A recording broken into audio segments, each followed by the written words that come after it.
It's unfair for those who join early. Today we are going to continue with the introduction plus one example we are going to discuss. And the example that we are going to discuss today, we are going to prepare financial statements. As I told you at the beginning, this is not for your exam, and you don't need to prepare financial statements. But only thing is, you should be able to read and understand financial statements. And also, when you make a decision, you should be able to understand the impact of your decision on your financial position and profitability or liquidity. To understand that, we need to prepare financial statement. Then it's easy for us to understand whenever you make a decision. So the impact of profitability, liquidity, gearing, and so all these, then you can make informed decisions or a better decision. That's why we are going to discuss the example. And also why we discuss these accounting principles also, to understand the basics or the foundation of accounting, right? If you understand the basics or the foundation of accounting, then it's easy for you to interpret financial statements, and the language used by the accountants, then you can understand, right? And you can communicate in the same language, right? So that's why we are discussing all these accounting principles also, right? Okay, I'll just run through what we discussed last week. Accounting principles, entity we discussed. This is a very important accounting principle.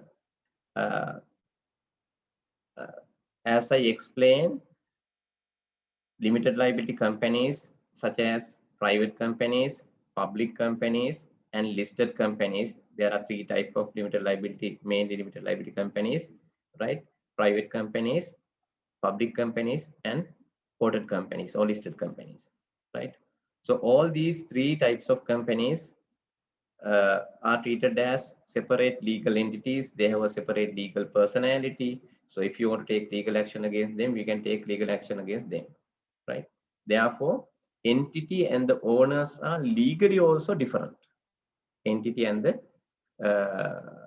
owners are legally different, and you take action against the entity, not action against the owners, right? As there is a separate legal personality for private and public companies. But in the case of a proprietorship or a partnership, there is no legal personality for these entities, proprietorship and partnerships. Therefore, if you want to take action against a partnership or a proprietorship, you need to take action against the individuals or the owners, right? And this legally, we don't consider partnership as a legal personality, right? Sole proprietorship as a legal personality. But for accounting, all these entities, including sole proprietorship and partnerships, are also treated as entities, as separate entities, and the organization is differentiated from the owners, right? The organization is differentiated from the owners, even if it is a proprietorship or a partnership, right? That's why the personal expenses incurred by the owners, we don't record in the financial statements of the proprietorship business or the partnership business, right? We record only the transactions relevant to the entity, not the owner's transactions, right? We clearly demarcate this, differentiate these owners and the business in accounting, right? Owners and the business is two different things as per accounting. Therefore, we record the transactions of the business, right? Okay, then the second concept we discuss is going concern, right? When we prepare financial statement, this is a fundamental assumption, a basic assumption. We assume that the entity will be in existence for at least foreseeable future. At least for next 12 months, we assume that the business will continue. So based on that, we prepare financial statements, right? So assuming that we prepare financial statement. Can you remember how we classified assets in the balance sheet and liabilities in the balance sheet? We classify assets into two groups as current and non-current, right? So all the assets are grouped into two categories as current and non-current. So assets which you are going to convert to cash in 1 year, within 1 year, called current assets, and the assets which you are going to convert to cash after 1 year is called non-current assets. So how we do this classification? Based on the going concern assumption. If there is no going concern for the organization, we won't be able to classify assets as current and non-current. Also, we do the same classification for liabilities, current liabilities and non-current liabilities. We can't do this classification if there is no going concern for the entity.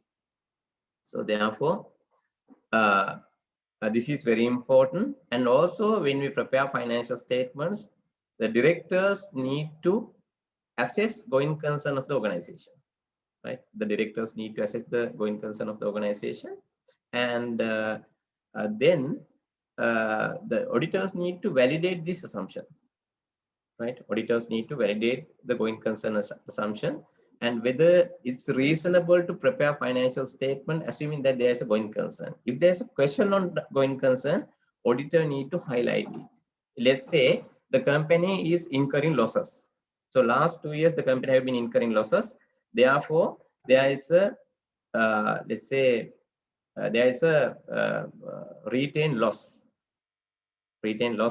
in the balance sheet, right?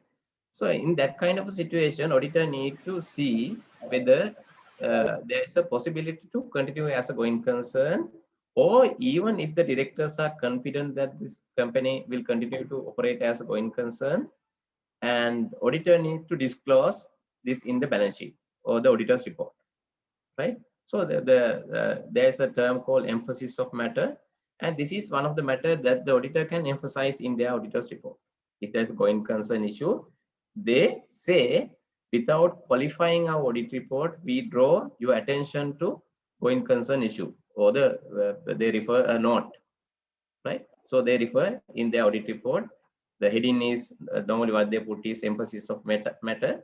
So under that, they specify this issue, going concern issue, and if the directors and the shareholders are confident of the going concern, and if they have planned to resurrect the organization, then you can apply going concern assumption, right?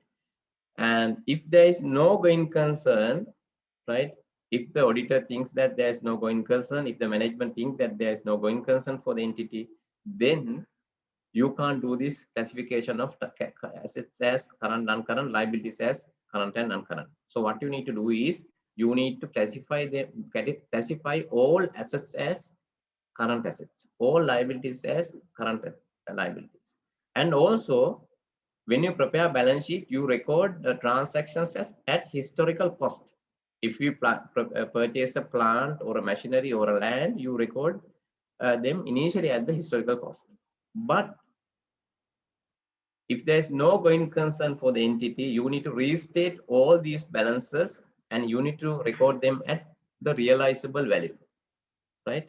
If there is no going concern for the entity, you can't record assets at historical cost, and also liabilities also we need to take the realizable value, right? So if we sell the asset today, what's the amount that we are going to get? That's the realizable value, and we so that value we need to take to books if there is no going concern. Therefore, this is a critical assumption and the one of the accounting principle that we use in preparing financial statements.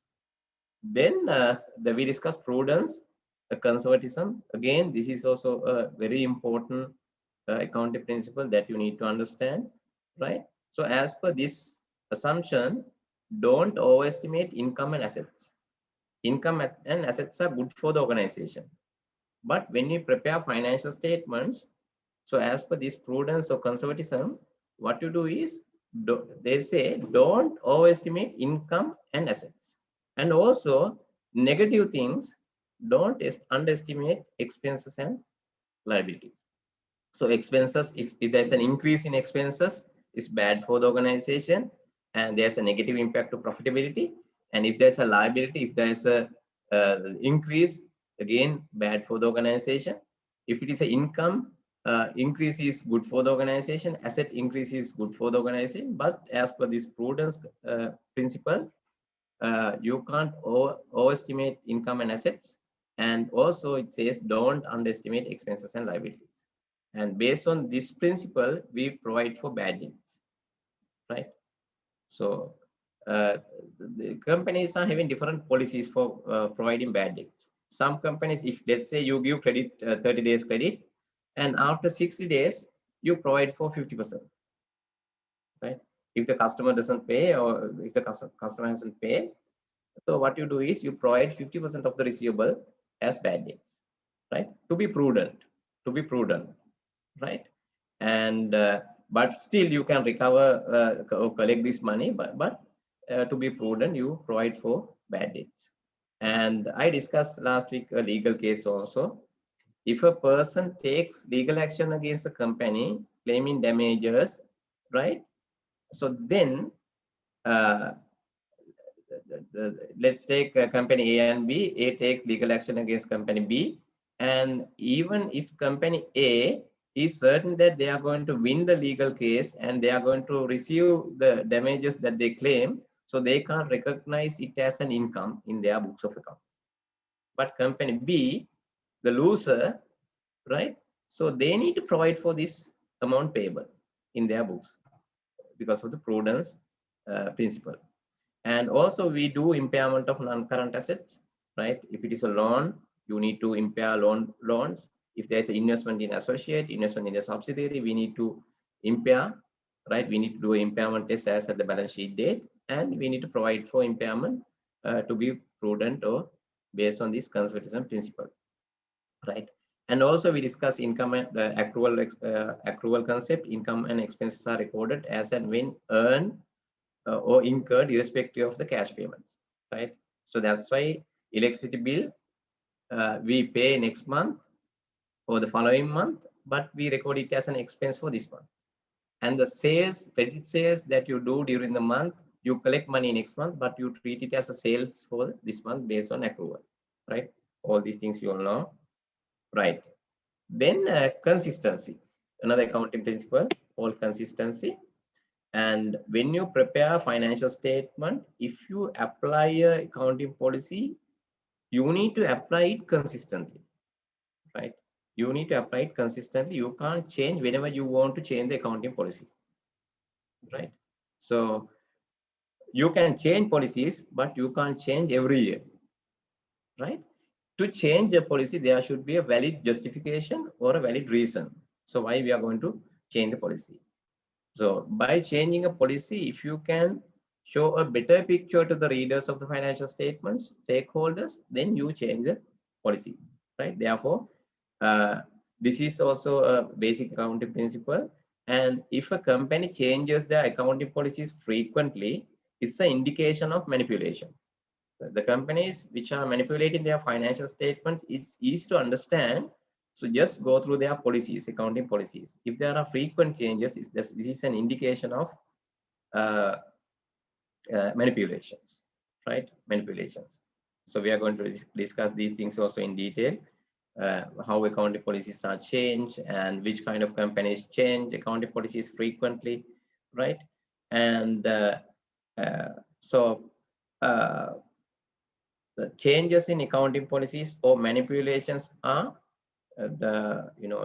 happening frequently in companies where financial difficulties are there, or there are companies which are not performing well, so they tend to manipulate their financial statements, right? Can somebody tell me why sick companies manipulate their financial statements, right?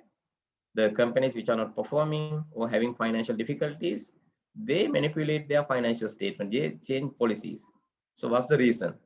Why they want to manipulate financial statements?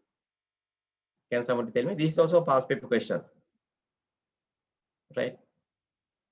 Sick companies or companies having financial difficulties, they manipulate financial statements, right?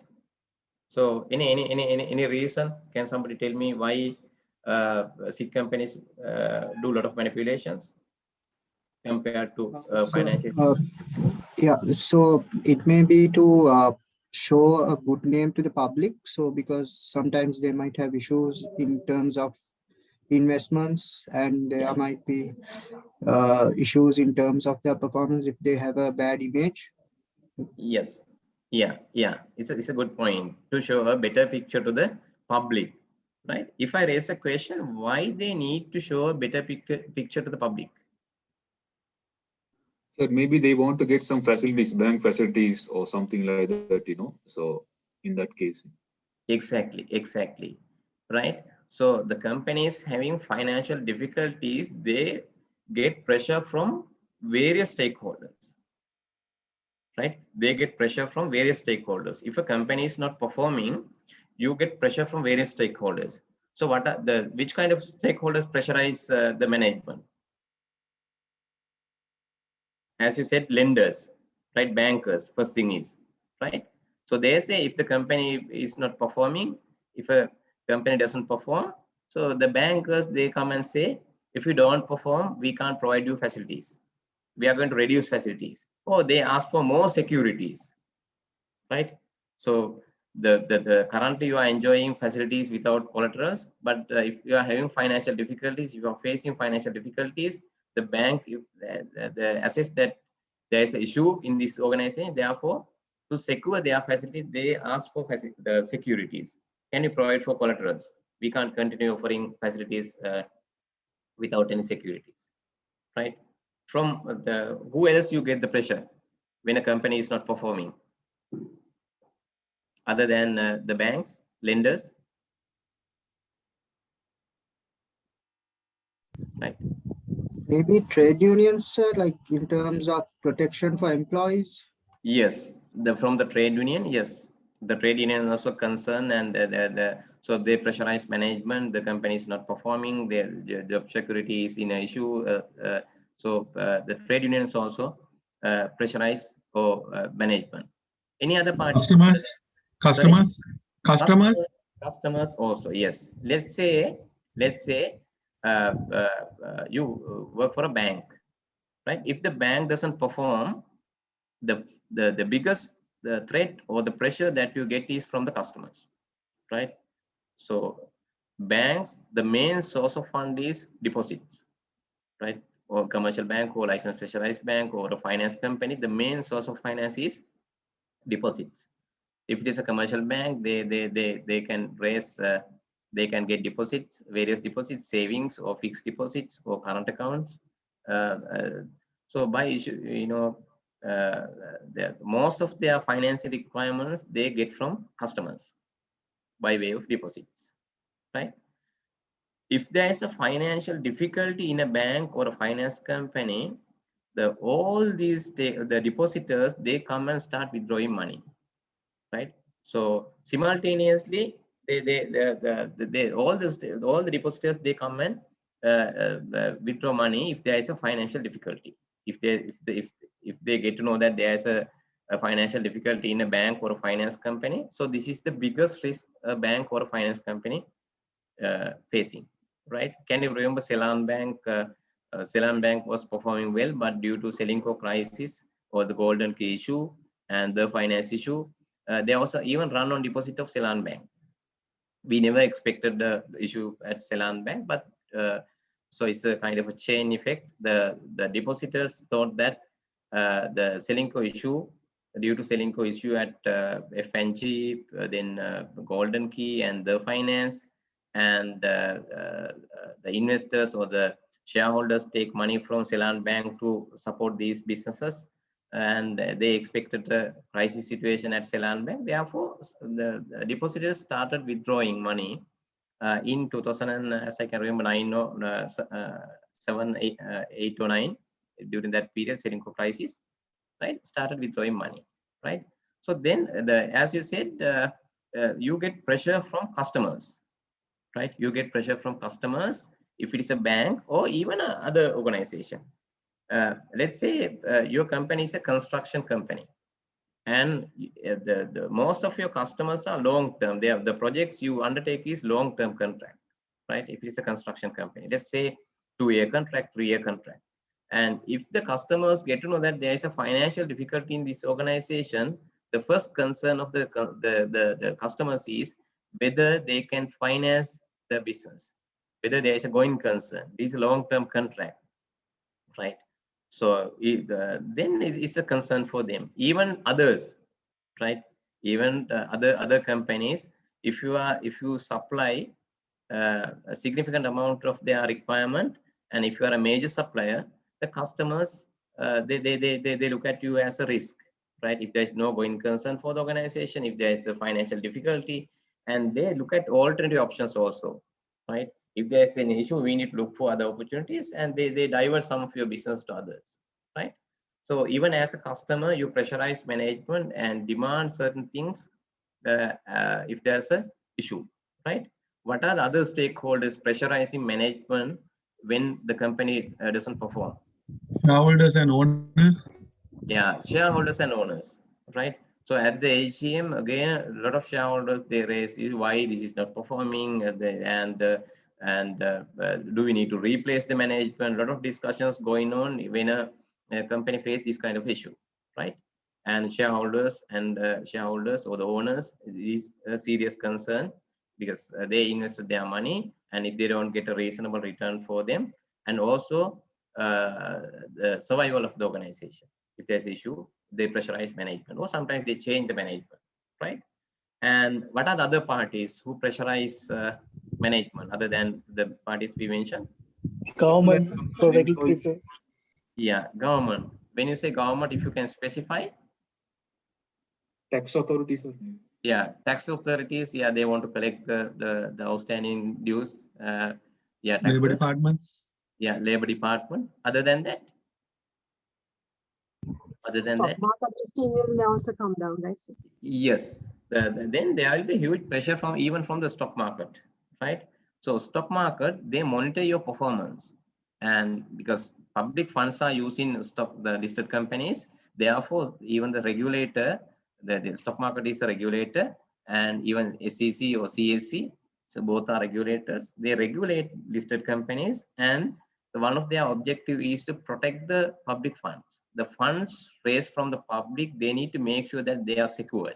And if you don't perform, if you are incurring losses, so it's an indication that the shareholders, they are losing, right? Even the regulators, they question why we are not performing, right? You get pressure from the stock market or CSC. And if it is a bank or finance company, you get pressure from whom? The biggest regulator? Central bank. Central bank, right? And central bank monitor your capital adequacy, liquidity, whether you are performing, profitability, your NPA, and all they monitor. And if there is a financial issue, or if the bank or the finance company is not performing, then they also interfere. And so is it something to do with the management or the CEO? And they can change the CEO, right? Even they can change the directors to protect public funds, right? And the central bank has the authority to change even the directors or the CEO or even the top management. And if they don't perform, they can appoint even a management agent to protect the public funds, right?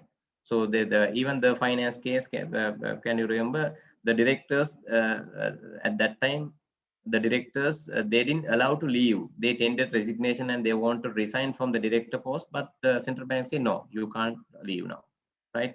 And you are responsible for the issue. And also, in the meantime, they were not allowed to manage the business also. The central bank say, no, you take the responsibility, you continue to be a director, but we are going to appoint a management agent to run the business.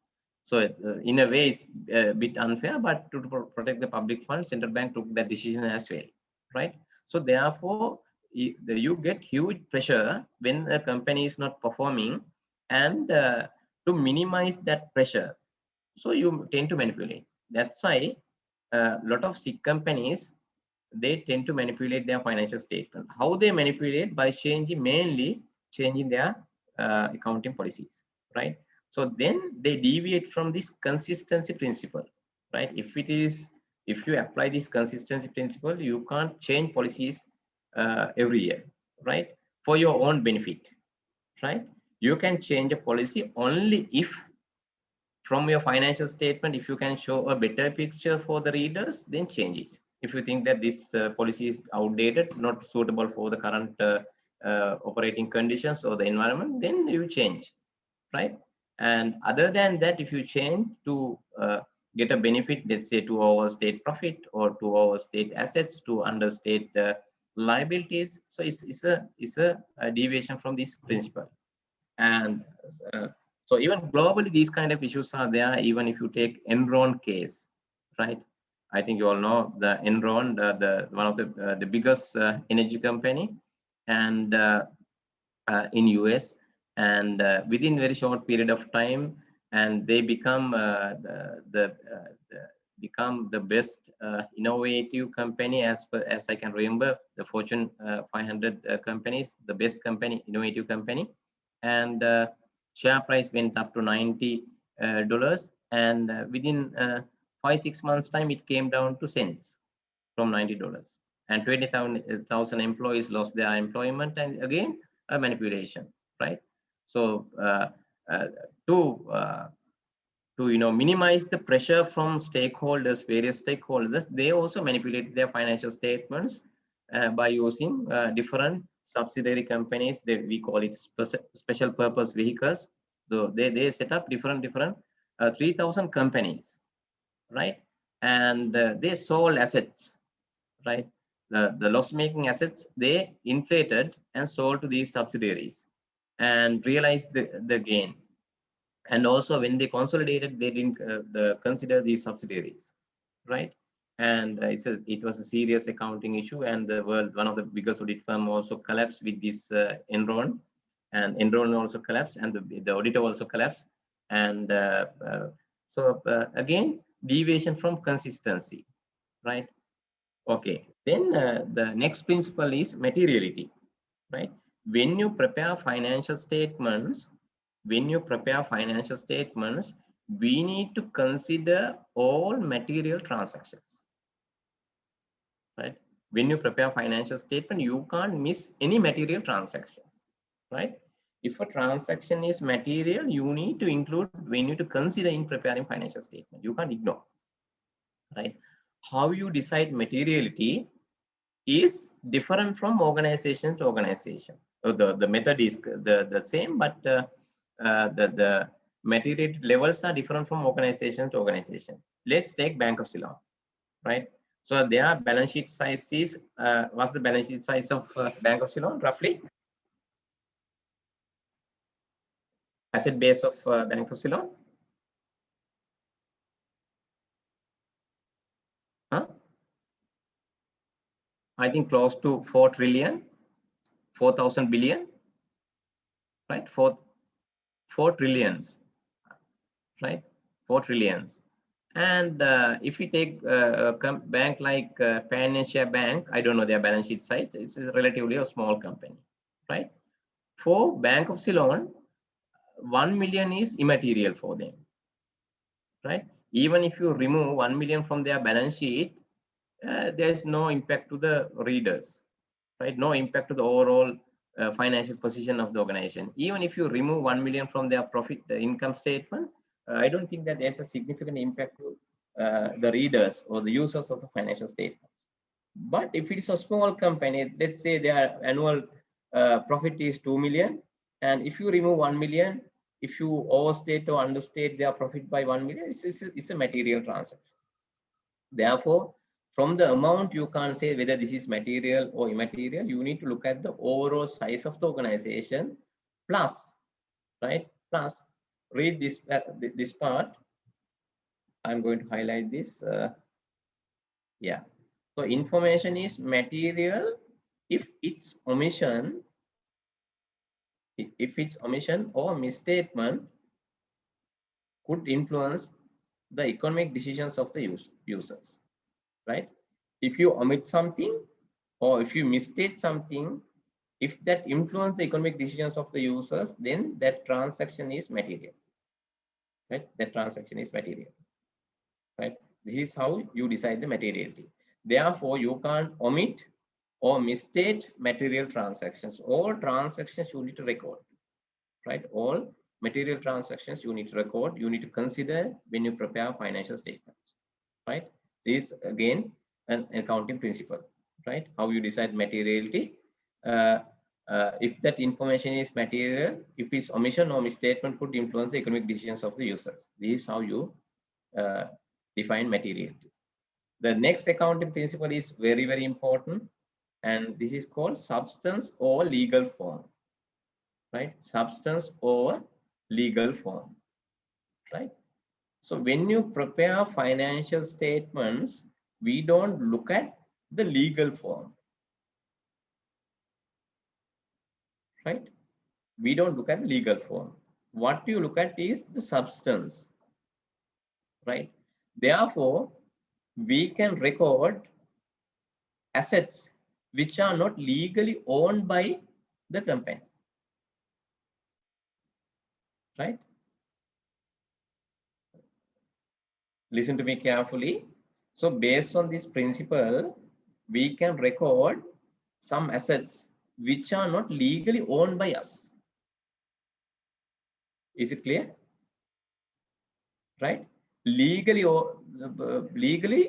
are not the owner, but still we can record it in our books of accounts as an asset owned by us. Right? Is it fair? Legally owned by you, but record it in my financial statement as my asset. Right? Substance or legal form. Legally owned by you, but still I record it in my books. Right? The examples, right? A leasing facility. Let's say you lease your vehicle or car from Head National Bank or commercial bank, right?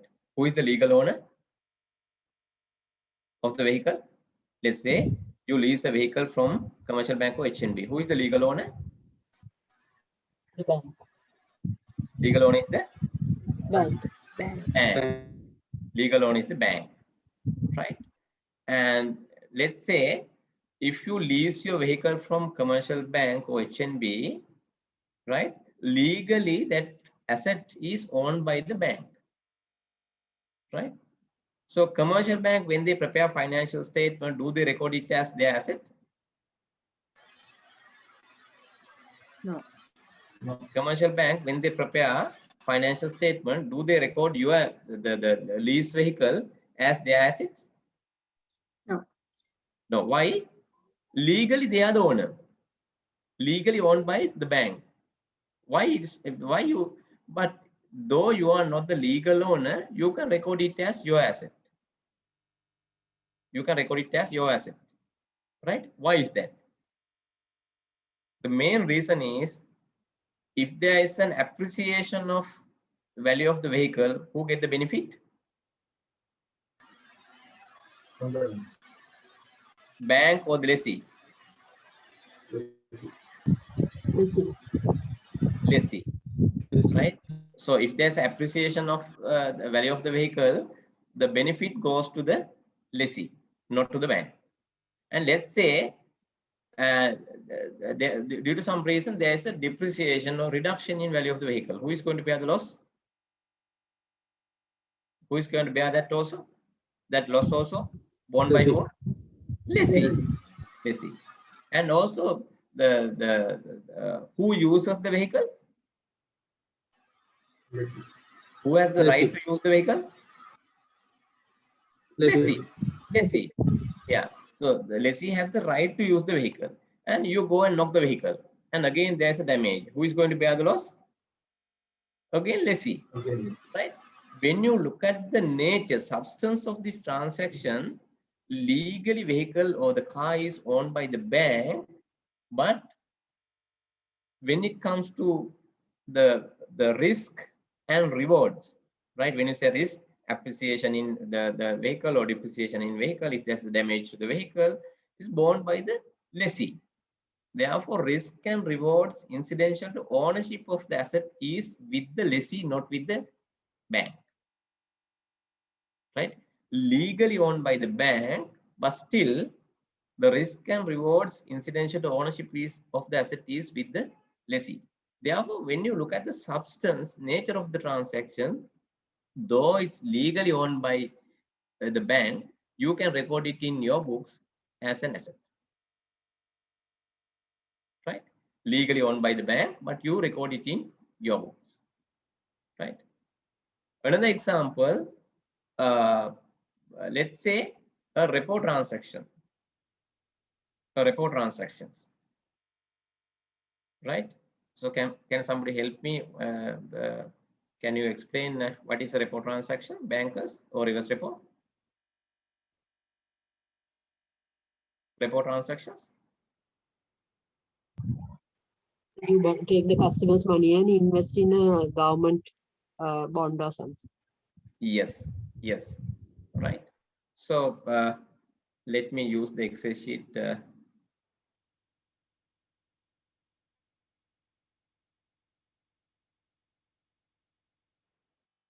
Yeah.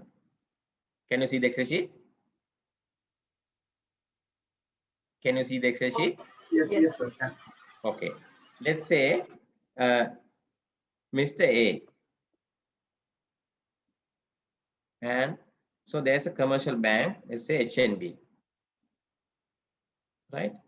And Mr. A has a treasury bill.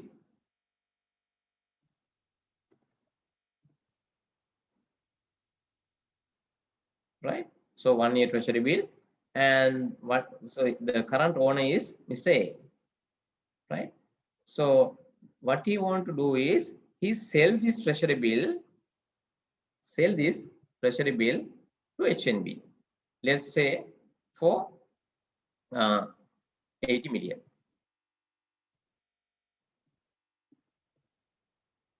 Right? Mr. A is the owner of the treasury bill, and he sells this treasury bills to HNB for 80 million. But with the condition, with the agreement to buy it back in 30 days time, right? So in 30 days time, so this is today's the first, and in 30 days, what will happen? You get back the ownership again. Mr. A, he gets the ownership again, but you need to pay, you pay now 85 million. And you buy.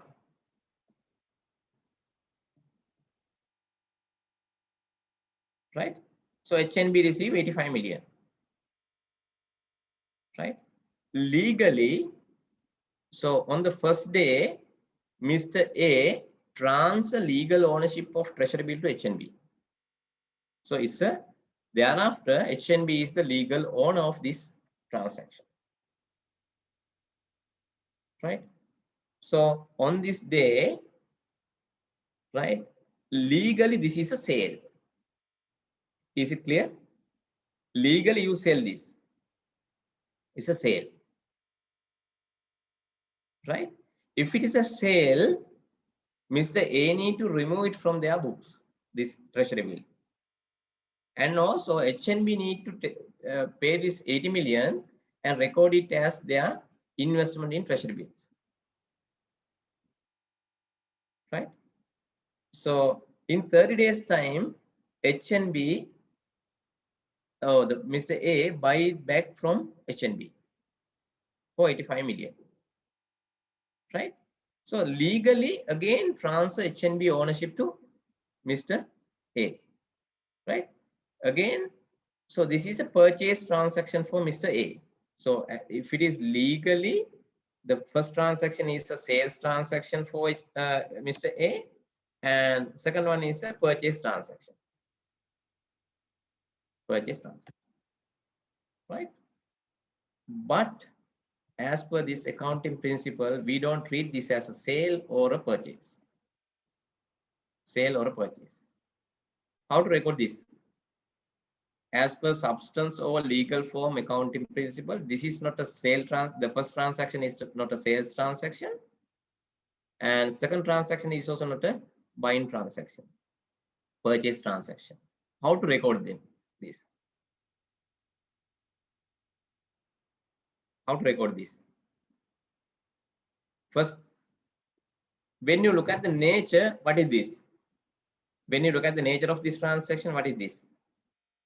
Is this a sales and purchase transaction? No. When you look at the substance, Mr. A obtained a loan from HNB and he obtained a loan of 80 million, and as a collateral or security, he provides a treasury bill to HNB with the agreement to buy it back in 30 days time.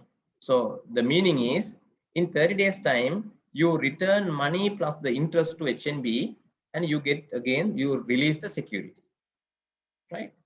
Release the security. So then this transaction is not a purchase or sales transaction. This is a borrowing transaction. This is a borrowing transaction. Mr. A borrowed 80 million from HNB for 30 days, and to secure this facility, Mr. A provide treasury bills to HNB. Right? After 30 days time, HNB returned the security back to Mr. A and collected 85 million, 5 million more as the interest. Therefore, when you look at this transaction as a whole, this is not a borrowing, this is not a purchase transaction or a sales transaction. This is a borrowing transaction. Right? Legally, ownership transferred on first to HNB, and legally ownership transferred again back to Mr. A on the 30th day, right? So when you prepare financial statement, we don't consider this legal form. Another example, this similar to this, sale and lease back. Can somebody explain this sale and lease back? The bankers can help me. What's a sale and lease back? Sale and lease back? No bankers? Yeah, right. Sale and lease back. Can somebody help me? Can somebody explain? So let's say you are a owner of assets. Let's say a vehicle. Now currently you are the owner, and what you can do is you can sell the vehicle to a bank, and you can get a credit facility. Right? You sell your vehicle. Legally, you transfer ownership of the vehicle to a bank, or let's say HNB, same as this treasury bill, and you take money, and after 4 years or 5 years time, you pay the installment every month, and you get the ownership back in 5 years time, end of the lease period. Right? Again, this is not a sale and lease back, is not treated as a sales or purchase transaction. You treat it as a, again, borrowing transaction. Right? The main reason is substance or legal form. We don't look at the legal form. Right? Legal form. Right? And we are going to discuss Navalok annual report. And today I shared it to Nipunika, and she will share it with you all. And sorry? It's already sent by me. Okay, okay. Sir, And a loan on a FD is also same, no, sir? FDs? Loan taken against FD is also same? Loan taken against FD is also same, right?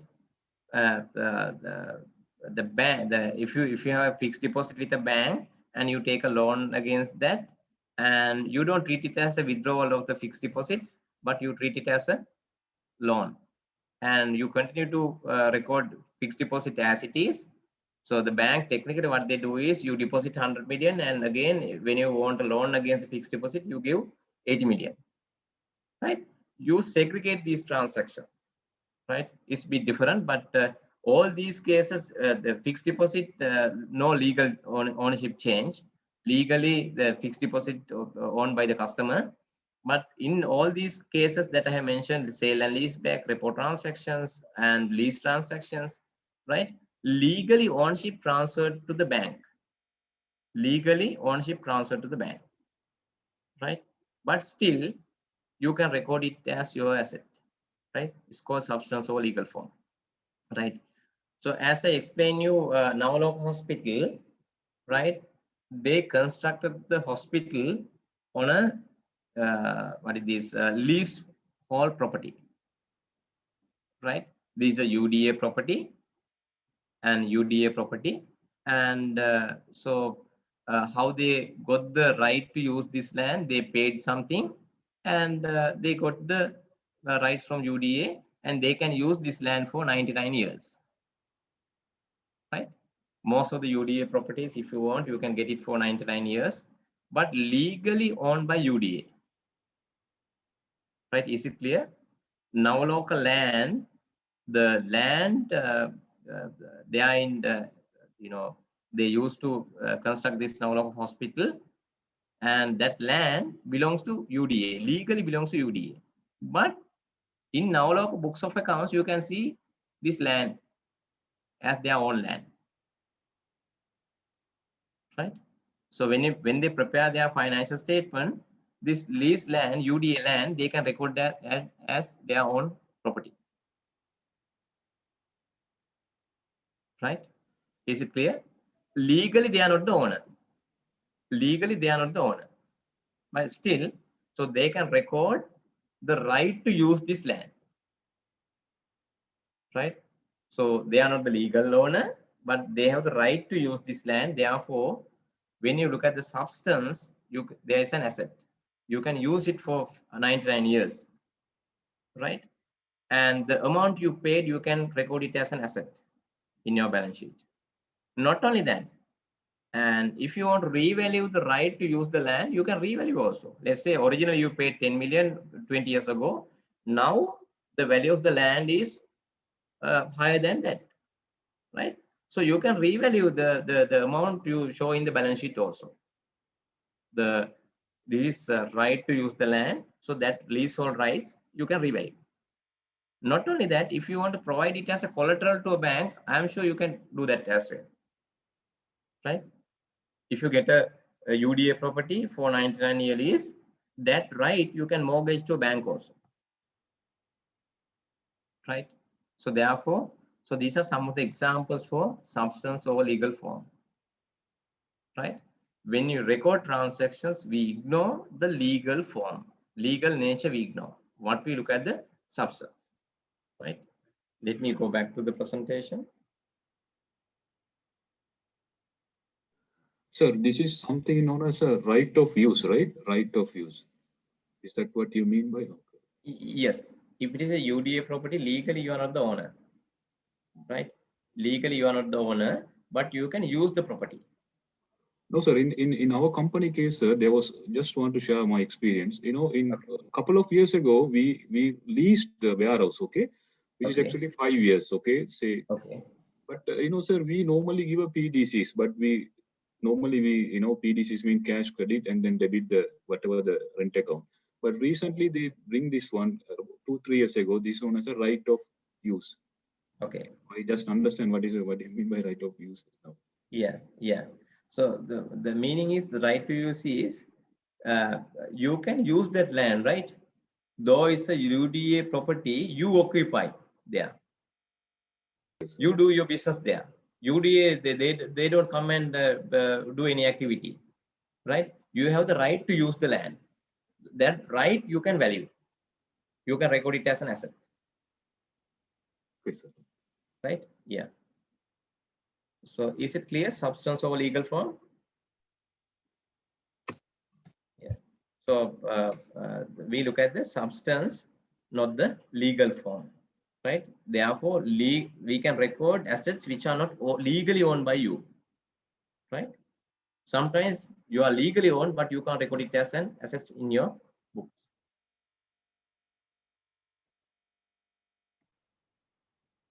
Okay.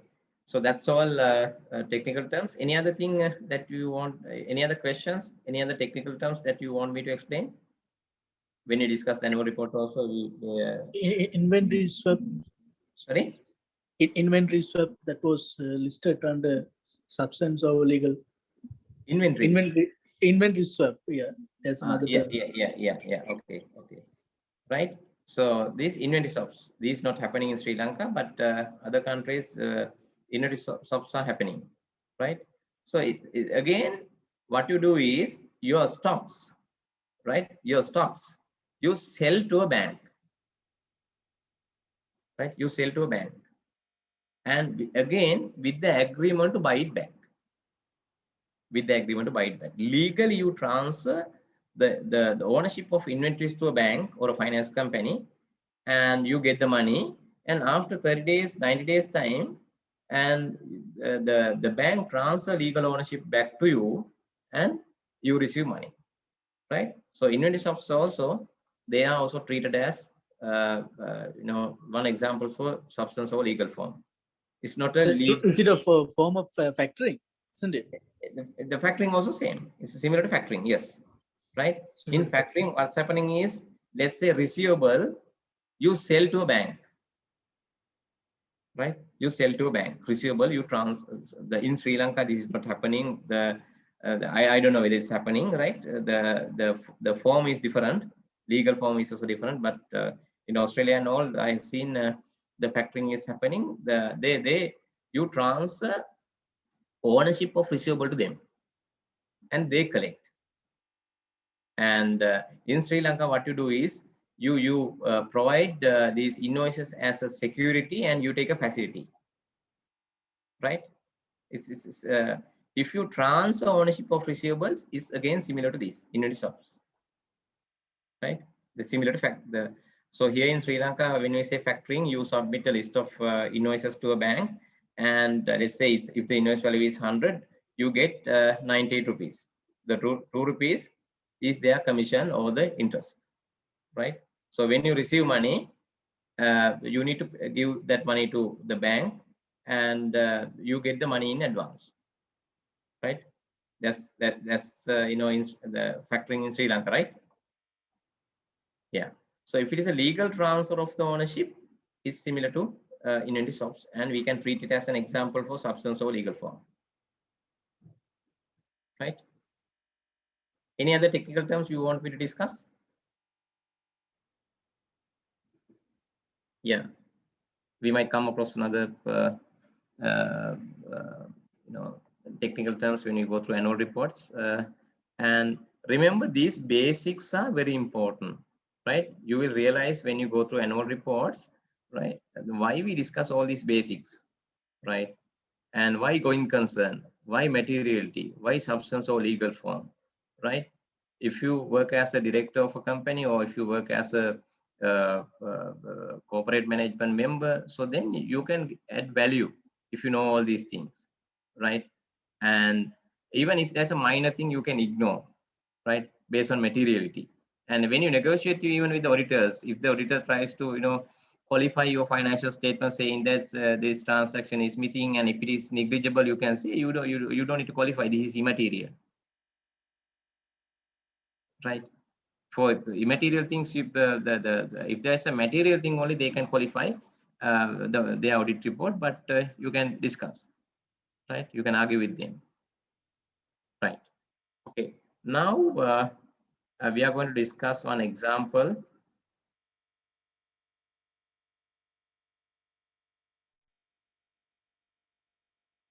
Right. Can you see the Excel sheet?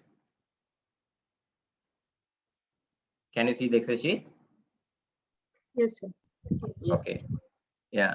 So when I discuss this question, I need your interactions. As this is a virtual class, I can't see you whether you understand this or not. Therefore, please interact.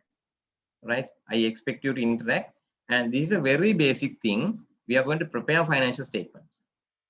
On the first day, I told that you don't need to prepare financial statements, but we are going to prepare financial statement. Why we are going to prepare financial statements? Why we are going to record few transactions? Just to understand the impact of various decisions you make on the financial statements, right? As a manager, as an employee, as a director, we make various decisions, right? And whenever you make a decision, if you can understand the impact of your decision on the profitability of the organization, on the liquidity of the organization, on the gearing of the organization, on the financial position of the organization. So that's what we expect from this exercise, right?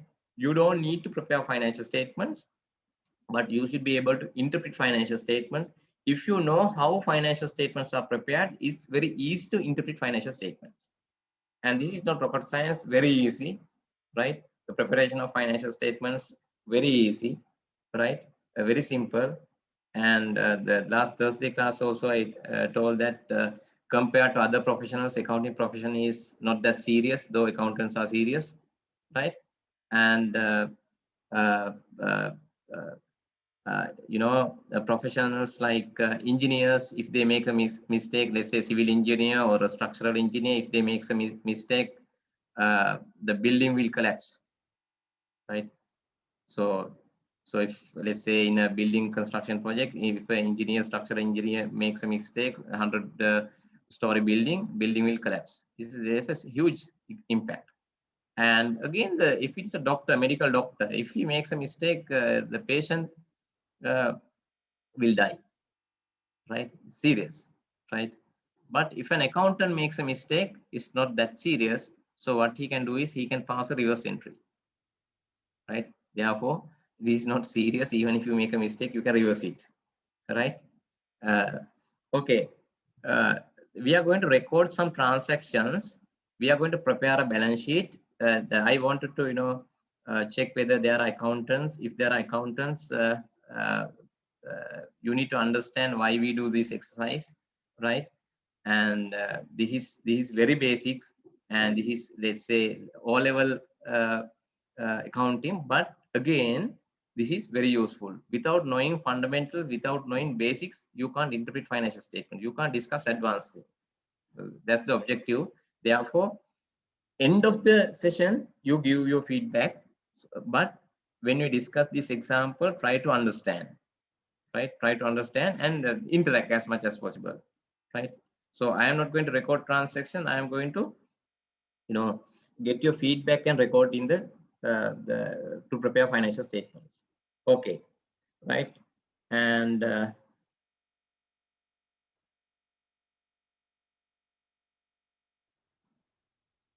right. Yeah, again, can you see this Excel sheet? Can you see this balance sheet? Yes. Yes, sir. Okay, right? You prepare a balance sheet for a year, for a quarter, or as at a date. Date. We prepare balance sheet as at a Date. date. So balance sheet as at 31st March, SA 2020. Right? Remember the difference. This is a snapshot of the assets and liabilities. Even when you say as at a date, so this is the end of the day, right? Even if you run a balance sheet in the morning and in the evening, you get two different balances, right? Let's take a bank. In the morning, you run the balance sheet, then your deposit base number is different to the evening deposit base number. Some customers withdraw money during the day. Some customers deposited money now with CDM, cash deposit machine and all, right? So customers can perform transactions. Therefore, the financial position or the balance sheet be prepared as at a particular date or a particular time. Normally at end of the day. When you say 31st March, end of the day, 31st March, we prepare balance sheet. Therefore, this is called a snapshot of the assets and liabilities. So end of the day, this is the financial position. Morning, a different balance sheet. Right? Morning, different balance sheet. In the evening, a different balance sheet. Therefore, this is a snapshot prepared as at a particular date. Right? And this is a traditional balance sheet. So why I use this traditional balance sheet? This is very easy to explain. Therefore, I thought of using this traditional format.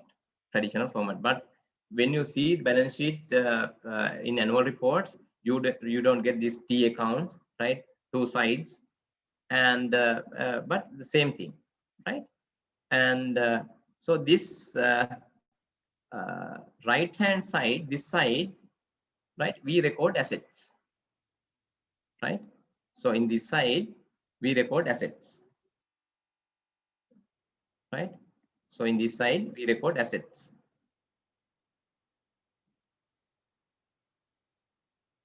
And this side, you record equity and liabilities. Equity and liabilities. So there are two sides of the balance sheet.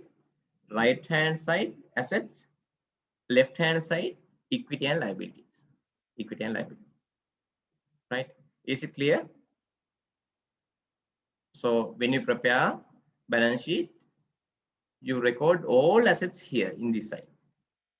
Right?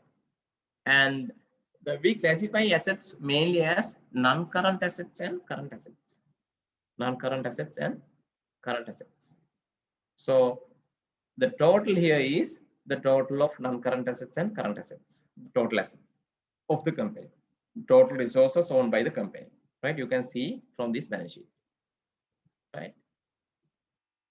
What are the examples for non-current assets? I need your interactions. Examples for non-current assets? Land, Land, Machinery, machines, vehicles, yeah, vehicles. What else? buildings, Yeah, buildings.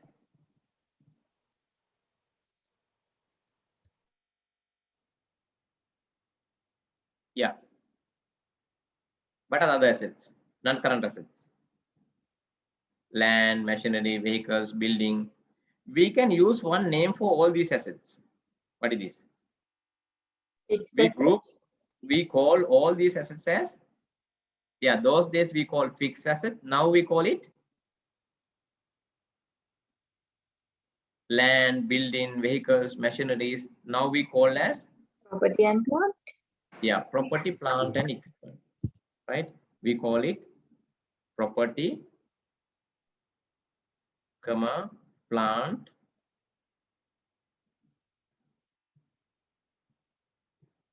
and equipment.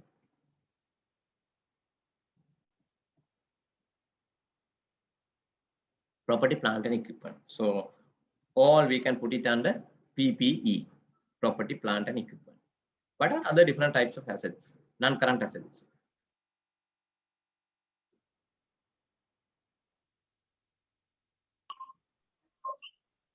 so Yeah. goodwill comes under this or? Yeah, no? goodwill, yes, goodwill.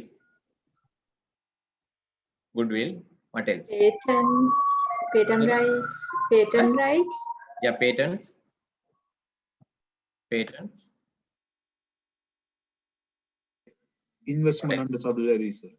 Yes, investments. Right, when you investments, investment in subsidiary, investment in associates, or even other investments. You can buy shares, right? It's not the parent company, but you can record it as an asset, investments, right? Investments. So various type of investments, investment in subsidiary, associate, or quoted shares or unquoted shares, right? You are not a major shareholder. You can buy 100 shares of HNB, and you can record it as an investment, right? Quoted investments. You can buy shares of an unlisted company, but you are not the major shareholder. You don't have a control, or you don't have you can't make a significant influence on the operations management decisions. Therefore, you can record it as unquoted investments or unlisted investments, unquoted investments. Yes. What else? What else? Right. What are the other intangible assets? Property, plant, PPE. Other than that, sometimes software. Right. So these are some of the assets, non-current assets. Examples for current assets. Examples for current assets. inventory, Yes. Inventories, stocks. What else? Cash at bank and hand. bank and cash. Sorry. Cash balance, the cash at bank and hand. Yes. Yes. So we can record. Let's say, yeah, cash and bank. debtors, Debtors. Yes. Prepaid expenses, Yeah. Prepaid expenses. accrued incomes, Yes. accrued revenues. Yeah. the debtors, accrued revenue, yes. Right. Receivables. Yeah, receivables. Yes. So these are some of the current assets, right? Why I purposely put this cash and bank at the bottom? Why I put this property, plant, equipment at the top? Cash in bank has more liquidity. Liquidity Yes, wise. exactly. When you prepare balance sheet, remember, we follow the liquidity order. We assess, right? The cash and bank balances are liquid assets, right? And the least liquid asset is what? Property, plant, and equipment. You can't liquidate, you can't sell it immediately, right? So therefore, when you prepare balance sheet, remember, you need to understand the liquidity, level of liquidity, whether it's less liquid or a liquid asset, right? So any balance sheet, the last item is cash and bank. The first item is property, plant, and equipment, right? So based on the ability to convert to cash or liquidate it, you decide the order of all these, right? Normally inventories are before debtors. Debtors, you just collect it. Inventories, you need to sell. Thereafter, you need to give credit to customers. Thereafter, collect, right? So based on the order of the liquidity, we present financial all these items, right? Is it clear? Yes, right. Let's look at the equity and liability side, right? So first we need to we have stated capital. What is this? What is this stated capital? The amount the original amount we raised from the shareholders.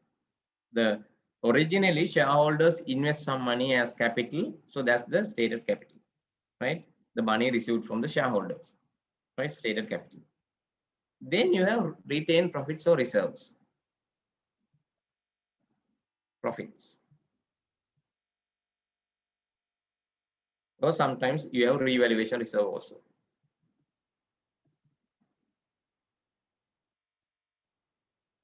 All these are called equity. All these are called equity. So this is the original amount invested by the shareholders. So this is the profit belongs to the shareholders. They didn't use it as dividends. They retained or reinvested in the business. And revaluation reserves, the shareholders' money used to buy property, plant, and equipment. Now the market value increase, so that benefit also should go to the shareholders. Therefore, revaluation reserve is also part of equity, right? Revaluation reserve is also part of equity. So when you say equity, shareholders fund, net assets, net worth, we need to take all these three items: stated capital, retained profits, and revaluation reserves. If there are any other reserves also, we need to take if it is belongs to the shareholders, right? Right. What are the examples for non-current liabilities? What are the examples for non-current liabilities? Long-term loans. Yeah, long-term loans, right? So when you say non-current, the loans payable after 1 year, right? It's a bank loan, right? Debentures, leasing facilities, right? So whatever the long-term payables are non-current liabilities. So all these are non-current liabilities. What are the examples for current liabilities? Creditors. Creditors, Overdrafts. yeah, overdraft. What is? Payables. Yeah, other payables.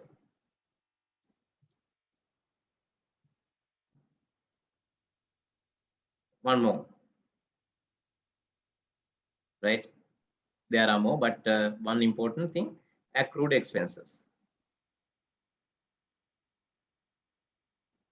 Expenses payable. Let's say electricity payable, telephone payable, water payable, insurance payable. All these are accrued expenses. You use it. You already utilize this, already cost incurred, but you haven't paid accrued expenses, right? When you prepare financial statement, you accrue. So this is the summary of the balance sheet. So this is how we prepare a financial statement, and we have non-current assets, current assets, and equity and liabilities. Liabilities also you can divide into two, non-current and current, right? And the bottom of the asset side, you get total assets. If it is 1,000 rupees, total equity and liabilities also should be 1,000, right? The total of the right hand side and the left hand side should be the same, right? So that's why this document is called balance, right? Balance sheet, right? So assets and liability, assets equals to liability plus equity, right? So therefore we can write a small formula, right? We can write a small formula. Total assets equals to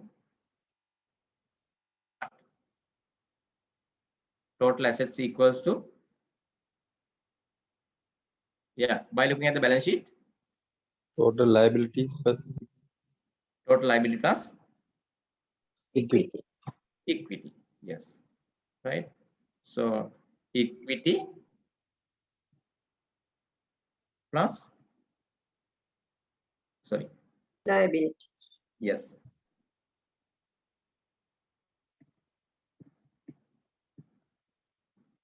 If you know this simple formula, you can prepare a balance sheet, right? You don't need to be an accountant. Accounting is not rocket science. It's not that difficult. It's very simple. And if you know this basic formula, right, you can prepare a balance sheet, right? You can prepare a balance sheet. It's not a difficult exercise. So that's what we are going to do, right? We are going to record some transactions and prepare a balance sheet, right? I need your interactions.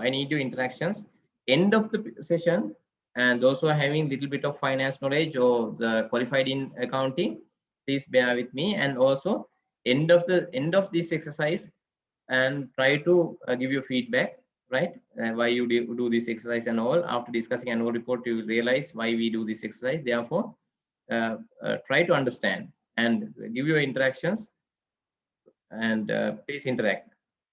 Okay.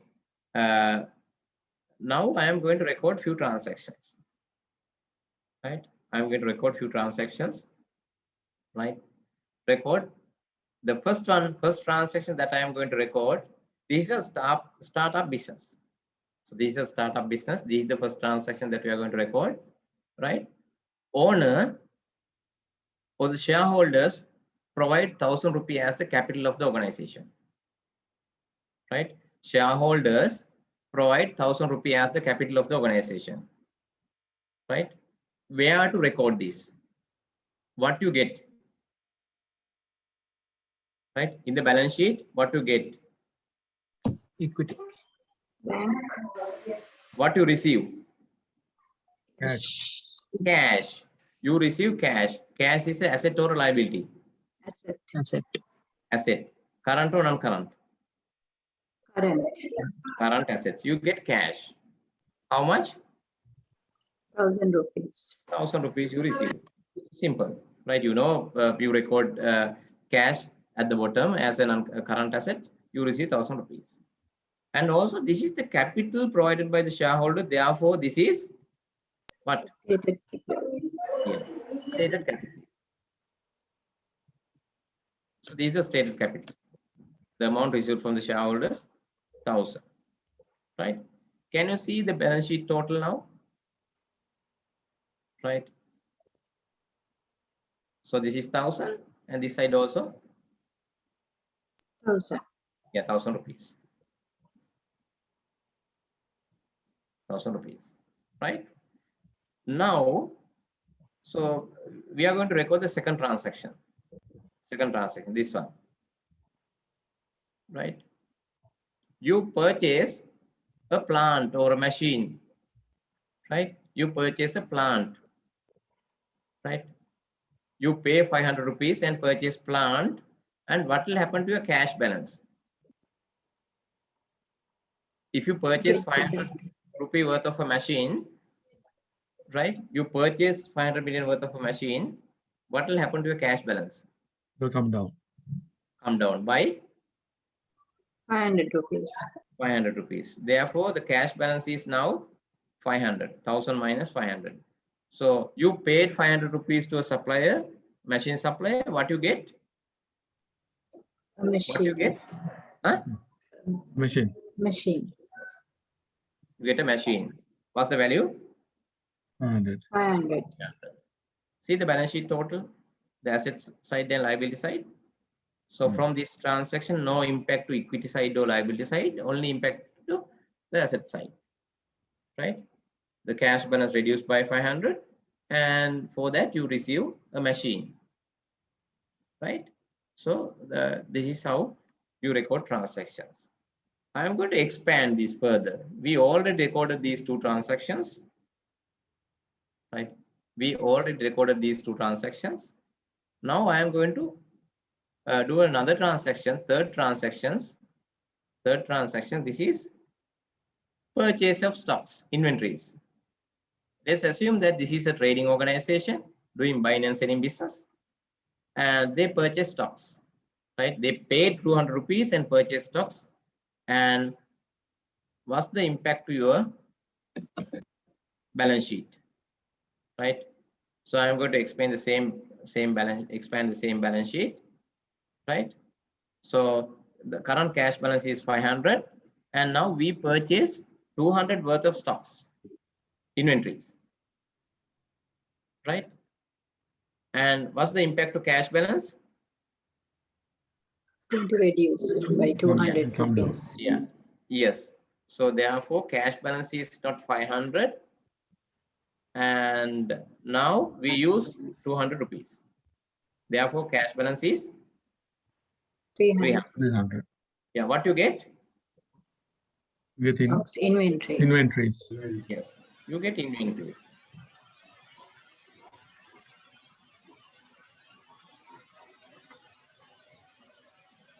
So what's the value of inventory? You purchase 200. 200. You purchase 200 worth of stocks. So see the balance sheet total now, right? Assets 1000, liabilities are also 1000, right?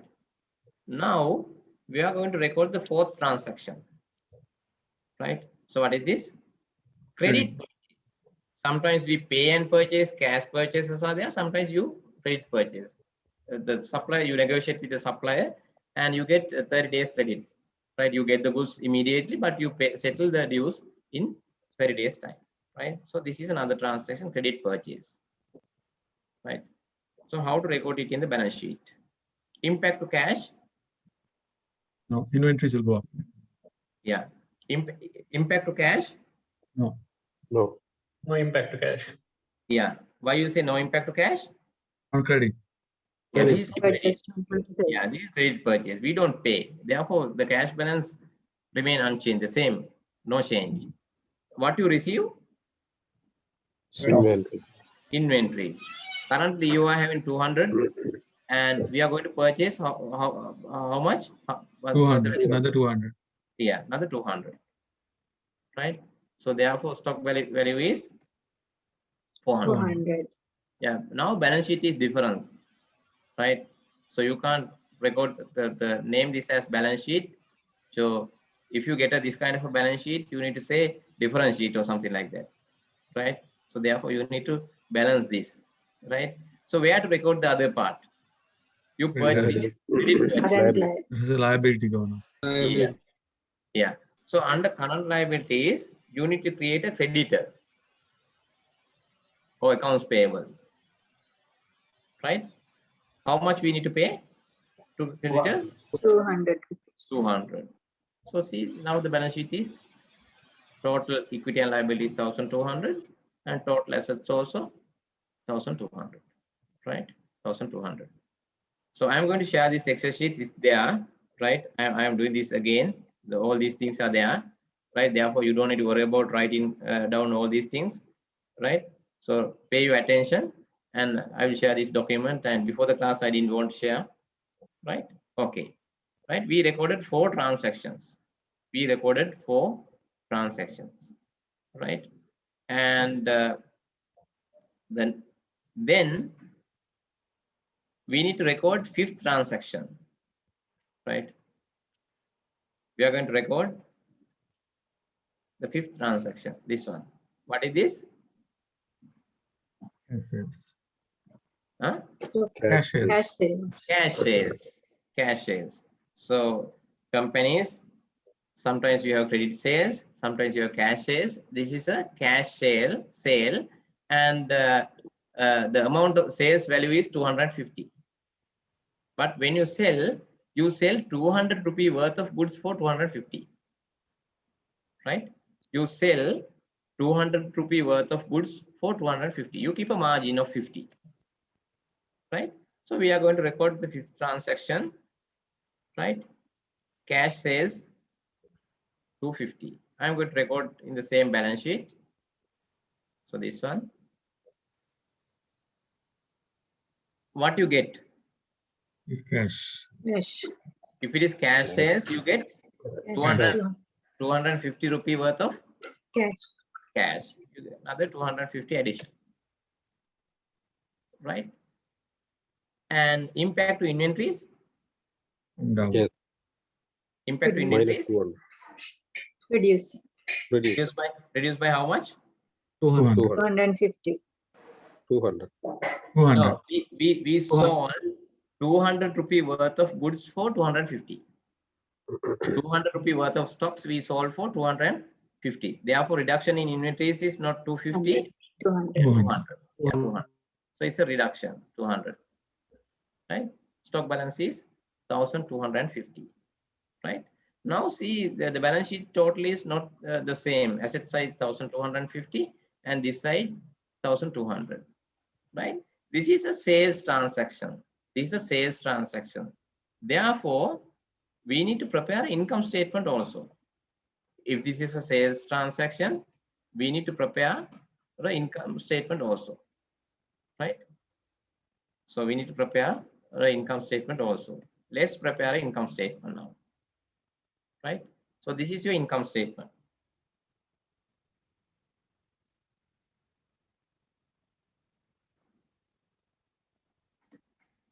Income statement. Your sales, how much? 250. 250. And from this, you need to deduct cost of sales. How much? 200. 200. Right? 200.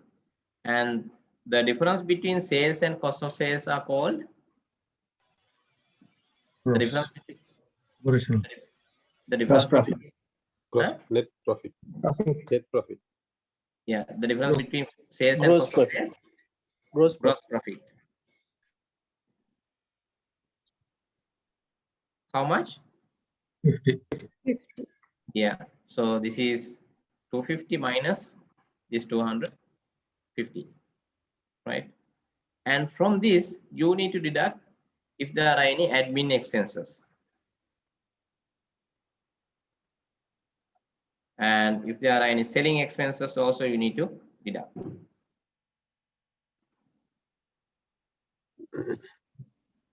If there are any finance cost also, that also you need to deduct.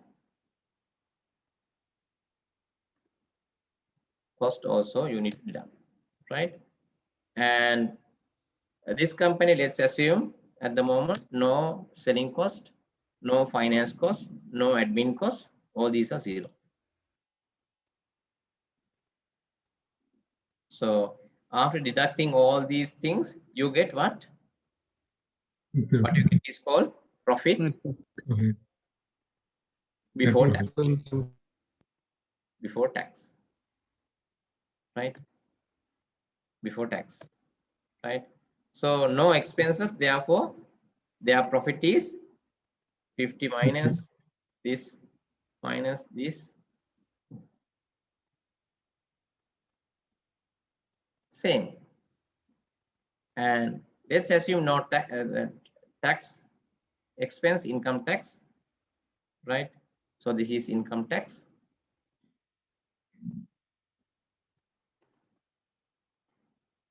No income tax, right? Let's assume that this is the tax exempted company. So this is their profit after tax. Tax, right? 50. This minus this 50, right? So this is their income statement, right? This 50 profit after tax belongs to whom? Owners. Profit Owners. belongs to the Owners. owners. So either the shareholders can use this to pay as dividends, or they can retain in the business or reinvest. So let's assume that no dividend payment. Therefore, this is part of this 50 is part of Owners. right? Owners what? So under stated capital, under equity, Retain profit. yes, retained profits. How much? 50. 50 rupees. 50. Right? Retained profit 50. Right? So we prepare the balance sheet. We recorded the sales transaction also, right? 50. So I'm going to delete all these things. What we recorded.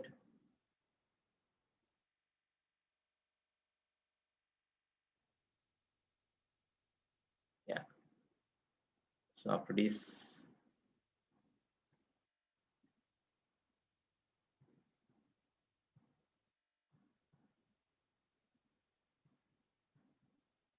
I am faster than the computer. That's the issue.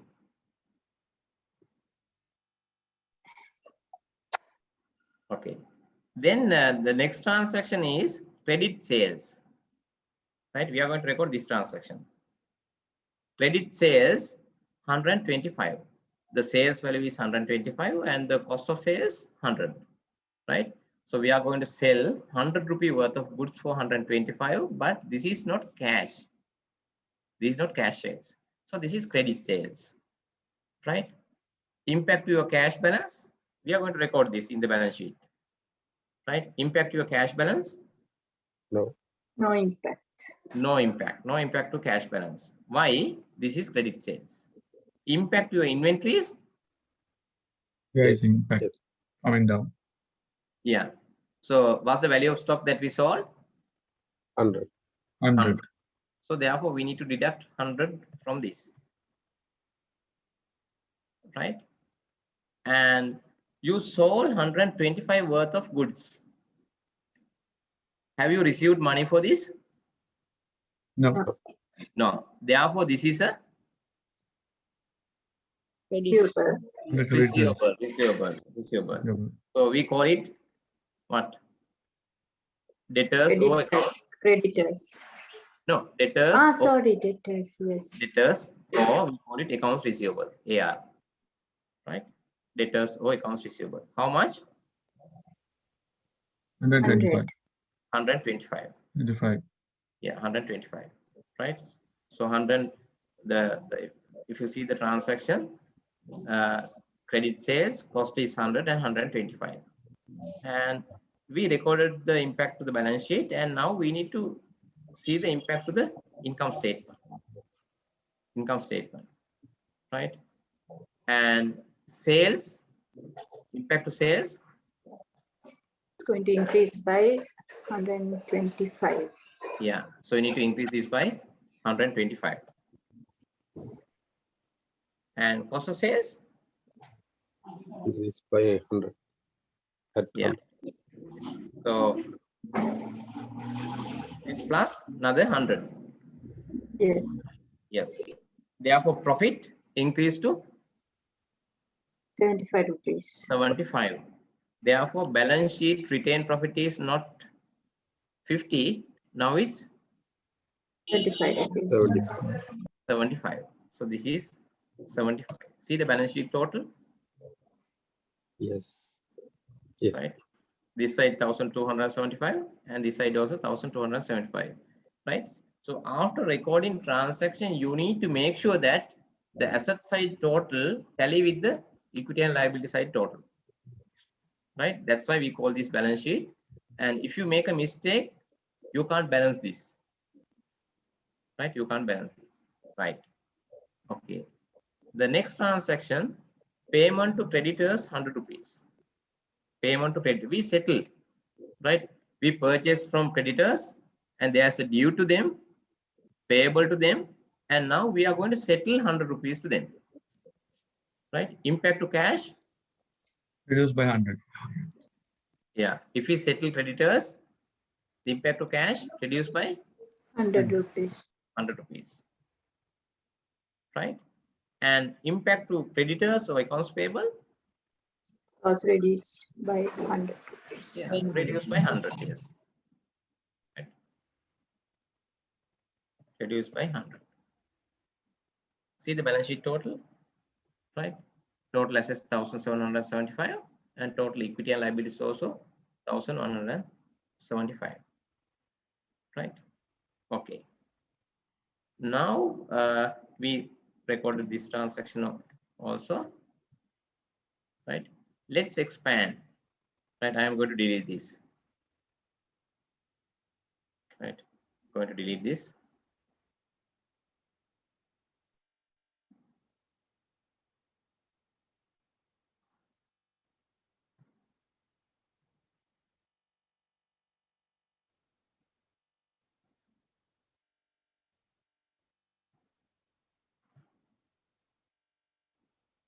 Right. So we recorded share capital, fixed assets, purchase of inventories, credit purchases, cash purchases, credit sales, then payment to creditors, payment. Yeah, up to this we recorded, right? Up to this 7 transactions we recorded, right? Now we need to record payment of salaries. Payment of salaries. So we pay employee salaries. 10 rupees we pay as salaries, right? Impact to cash. Reduced by 10. Impact to cash. Reduced by 10. Yes. So you pay. Yeah. So reduced by 10. And salaries is an asset or a liability or an expense. Expense. Liability. Expense. Expense. Salaries is a cost and expense, right? Salaries is a cost. So I am removing this admin and setting, right? So I'm going to type salaries, right? In the income statement, this is an expense, right? Salaries. So you have sales, cost of sales, and these your gross profit, right? We calculated up to this, and now we have salaries, right? Salaries. How much? 10. 10 rupees. This is administration, part of administration cost, 10 rupees. So this 10 rupee we need to deduct from gross profit, right? We need to deduct this, the salary is 10 rupees from 75, and therefore new profit is 65, not 75, right? The new profit is after salaries cost. This is an administration expense, and we paid salaries 10 rupee worth of, and the reduction in cash 10, and also profit also reduced by 10 rupees. Now the current profit is 65. We have to record this 65. Retain Profit. retain profit. The previous is 75. So after paying salaries 10, now this is 60. 65. Yeah. See the balance sheet total. See the balance sheet total 1165. 1165. Right. And yeah, the next transaction, the payment of salaries we recorded, right? And payment of rent. Now we pay rent, right? So office rent or whatever, warehouse rent, right? We pay 10 rupees. Impact to cash, Reduced by 10. impact to cash, Reduced by 10. Reduced by 10. yes. So the cash balance currently 440. From that, we need to use 10 rupees to pay rent. And rent is an Expense. expense. So it has to be recorded in the income statement. Income statement. Yes. So this is the rent, right? Let's say it's administration cost, rent.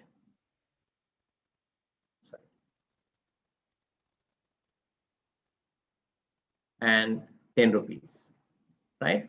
The current profit is 65. After this 10, profit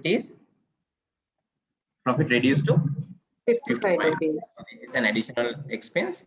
Now we have salaries and rent.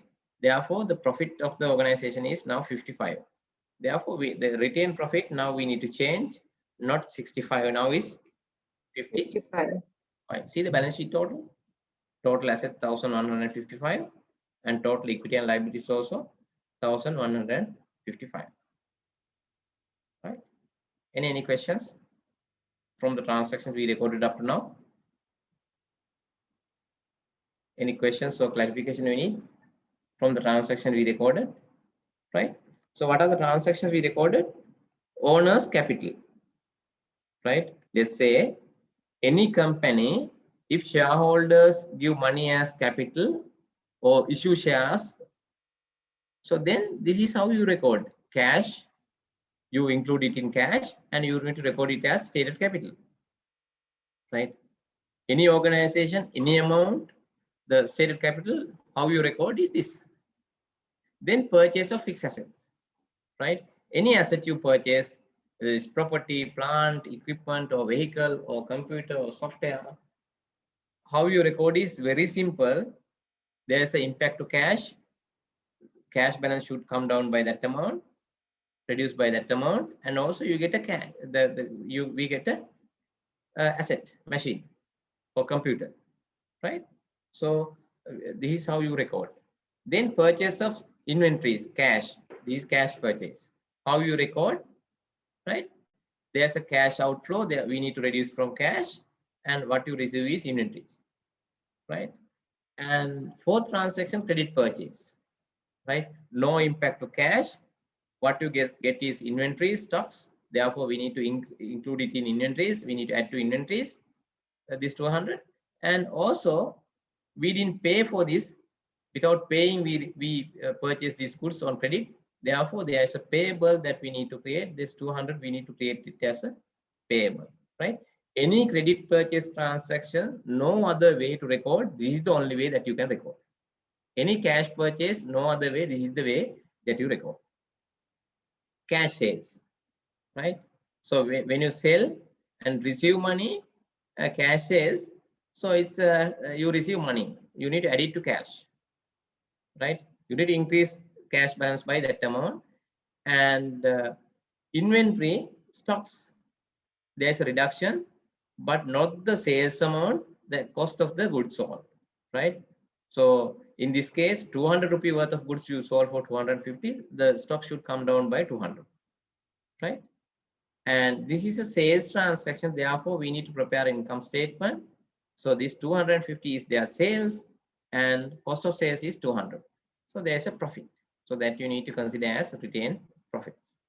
Then we discuss credit sales, how you record credit sales, right?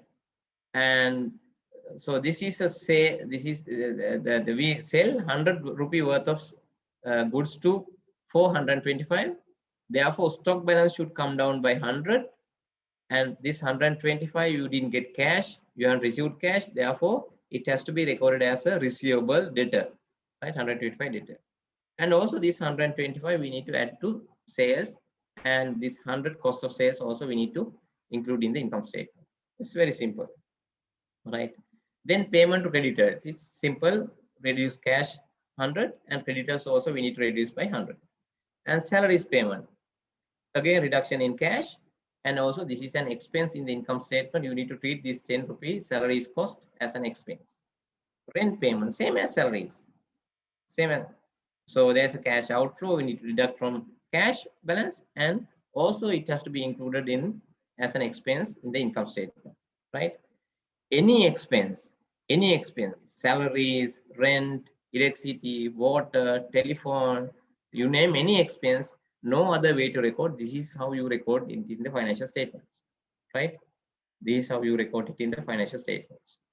And the 10th transaction that you are going to record is purchase of HNB shares. Let's say we want to buy some shares, right? HNB shares, right? The impact to cash, if you buy shares, Section 200. yeah. So if you buy shares, impact to cash, so this is 200 negative outflow, right? So there's a reduction of 200. What you get? Shares.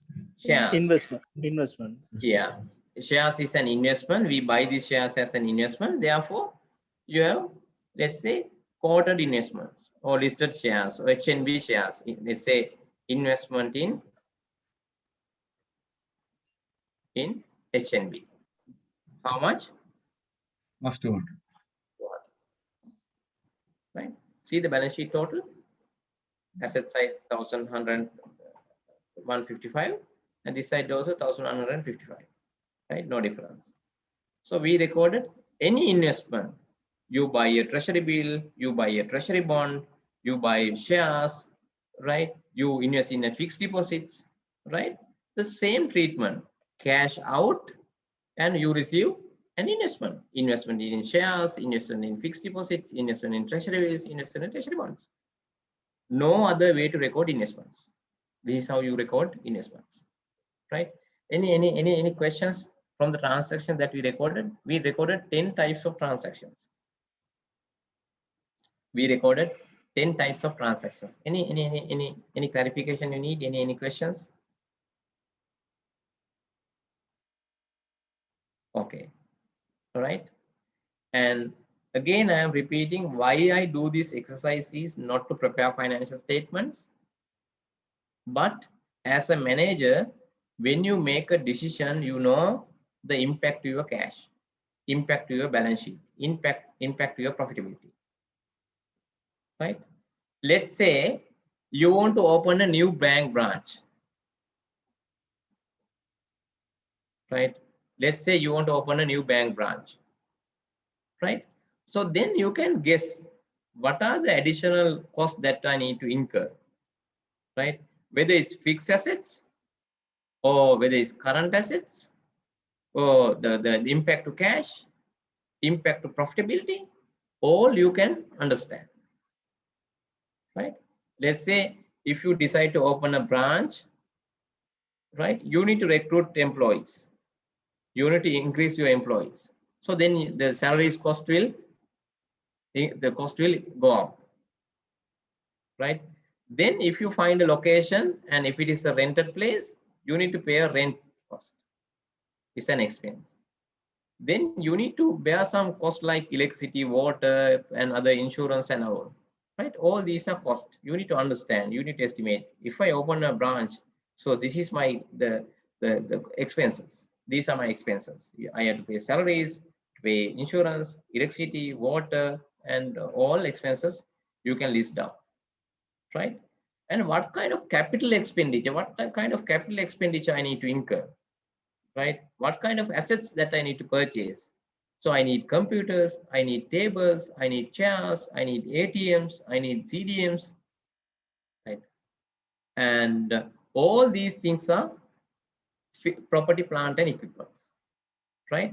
So then you know impact to your property, plant, and equipment will increase, and also in the meantime you need to pay them, right? You need to pay, so there will be impact to your cash,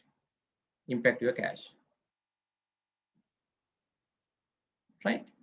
So likewise, whenever you make a decision, you should be able to relate it to financial statements, right? what will happen to my income statement? What will happen to my cash flow statement? What will happen to my balance sheet?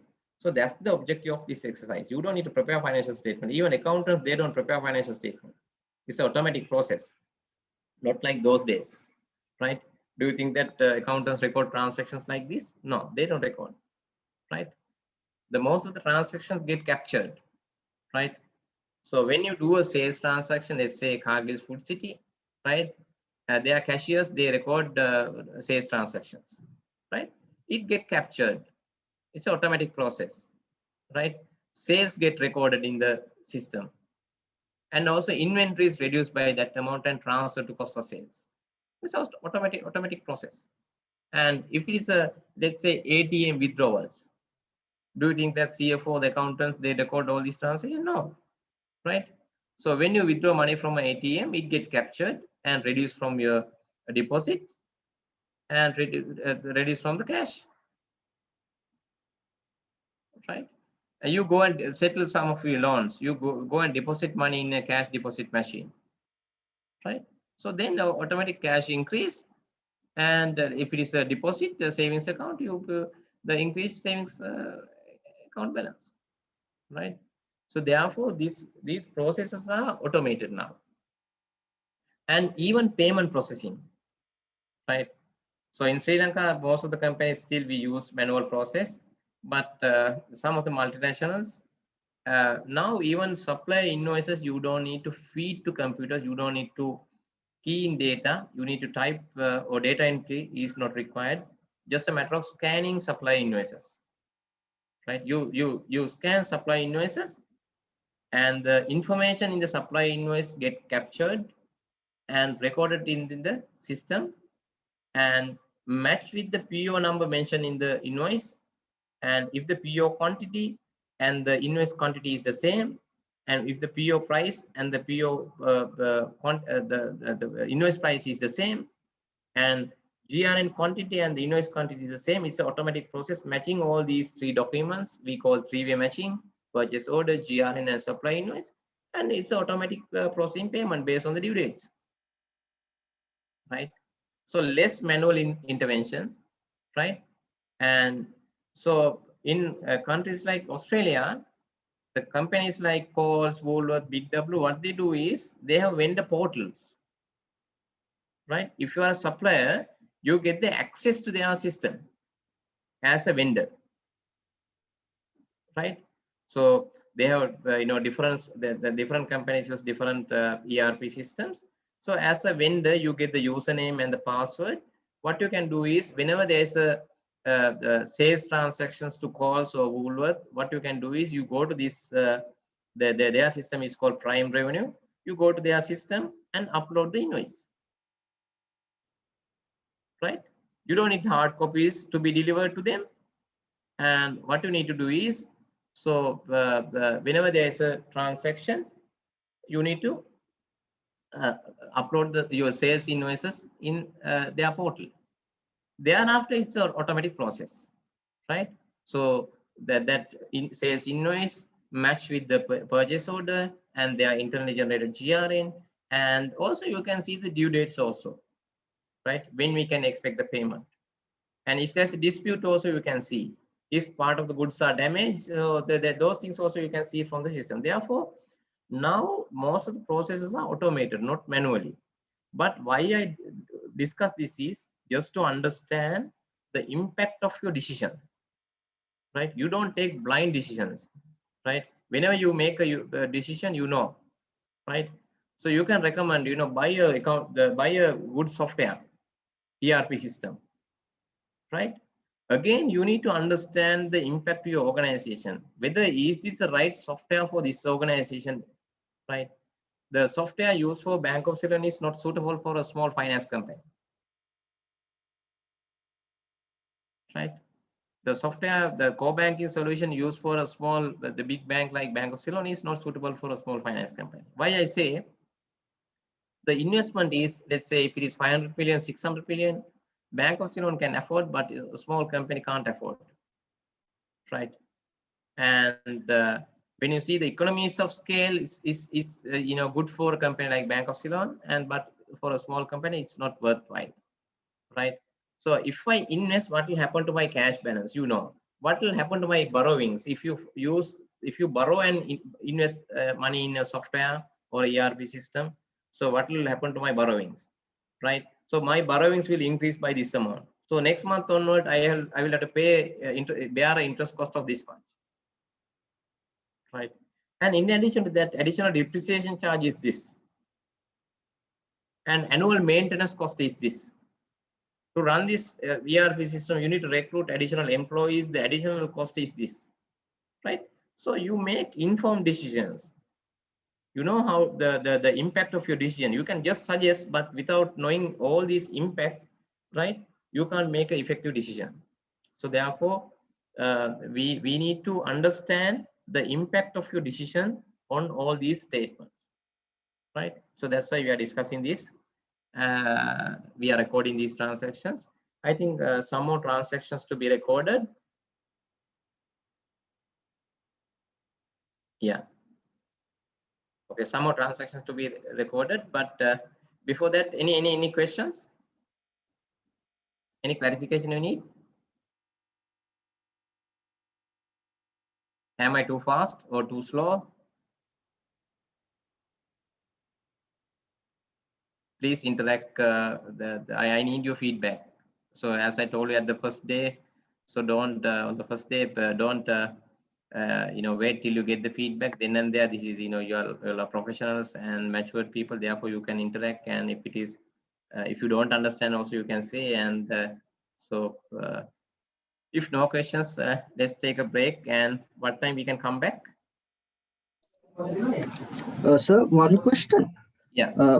Can you do a transaction like if there is a tax involvement, how does it impact the balance sheet? Like the income statement goes down, but then from the balance sheet, does it affect from the cash balance on the asset side?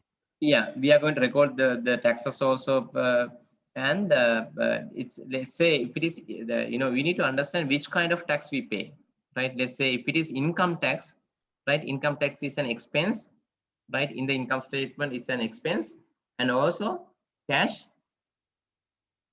There's a reduction in cash balance. If you pay cash income taxes, right? Cash balance reduced by that amount, and there is an additional expense as tax, income tax.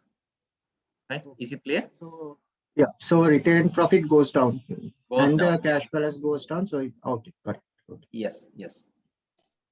So we are going to discuss some more transactions, and after the break, we'll discuss whatever the difficult transactions that you have in your organizations, right? How to provide for impairment, how to provide for bad debts, how to provide for depreciation, right?